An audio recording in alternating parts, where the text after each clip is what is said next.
महाराष्ट्र में विधान परिषद चुनाव को लेकर पहले ही राज्य का सियासी पारा चढ़ा हुआ है और इस बीच बैलेट पेपर बनाम ईवीएम को लेकर टकराव तेज होता दिखाई दे रहा है।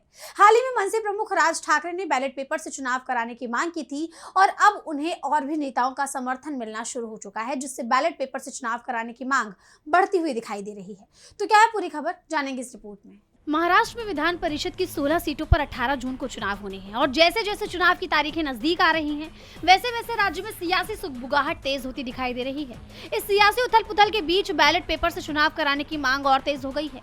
हाल ही में महाराष्ट्र नवनिर्माण सेना यानी मनसे के प्रमुख राज ठाकरे ने बैलेट पेपर से चुनाव कराने की मांग की थी और सभी विपक्षी दलों को सलाह दी थी कि अगर ये मांग नहीं मानी जाती तो विपक्षी दलों को चुनाव का बहिष्कार करना चाहिए। मनसे प्रमुख राज ठाकरे से उनके आवास पर मुलाकात के बाद शिवसेना यूबीटी नेता संजय राउत ने भी मीडिया को बताया था कि ठाकरे का मानना है कि जब तक देश में बैलेट पेपर के जरिए मतदान की व्यवस्था वापस नहीं लौटती, तब तक विपक्षी दलों को एकजुट होकर चुनावों का पूरी तरह से बहिष्कार करना चाहिए।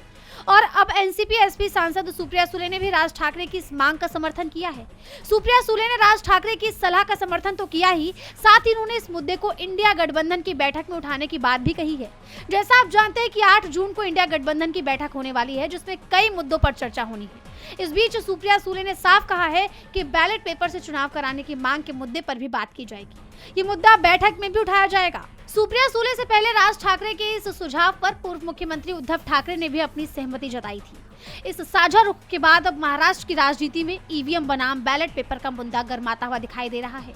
ऐसे में देखना बेहद दिलचस्प होगा कि क्या विपक्ष की ये मांग मानी जाती है या विपक्ष चुनाव का बहिष्कार करता है। डीबी लाइव की रिपोर्ट।